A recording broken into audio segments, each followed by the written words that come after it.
Martin Luther King's dream was that there would come a time when people would not be judged by the colour of their skin but by the content of their character. How is today's identity politics consistent with that vision? Jordan Peterson. Well, I don't think it's consistent with that vision at all. I mean, the problem I have with identity politics as a mode of philosophical apprehension is that it's predicated on the idea that the appropriate way to classify people is by their group identity, in whatever fragmentary formulation that might take, in the multiplicity of ways that people can be divided into groups.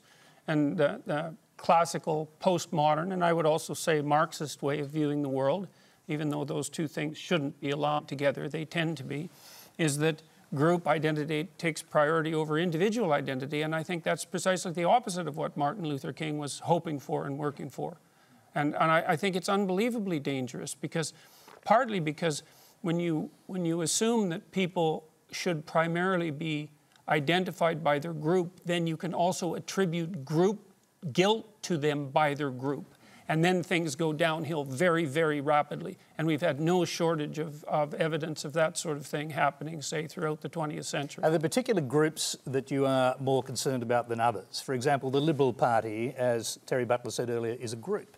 Are there groups that you think are more dangerous? There isn't a problem with groups.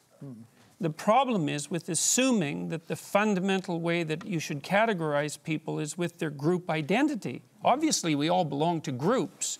The issue is whether or not the individual identity is primary and the group identity is secondary, or the group identity is primary and the individual identity is secondary.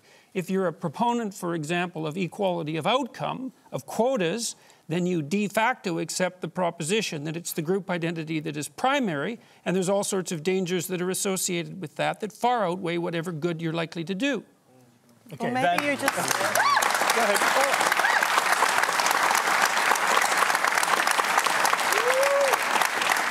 Or maybe you just think that representative democracy should be representative.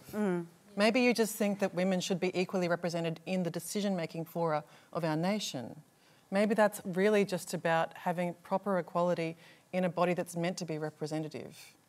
Well, I do believe that women should have... I don't understand your question, I guess.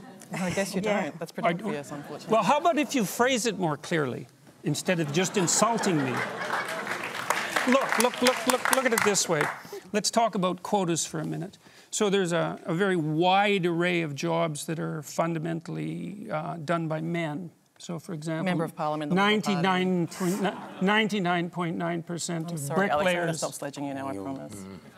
I'm happy to give my minute to Jordan. 99.9% of bricklayers are men. Should we have quotas for women? Is bricklaying representative democracy? That has nothing to do with the question. The question is if there's evidence of structural inequality and oppression because women aren't precisely represented at 50% in all professions at all levels, then why don't we have a conversation about having women represented in all professions at all levels? Well, why do we talk about the C-suite, for example? Why do we talk about politics and positions of power? Why don't we talk about it across the board? Okay, so let's just pause and... yeah, but that's because it's power. You pose a question to Terri Butler. Go ahead and answer it, then we'll hear from the other panellists. His question to me? Well, yeah, if you'd like to answer the question about bricklayers. There's nothing wrong with bricklayers. Why there are no quotas in bricklayers. Of course there's not.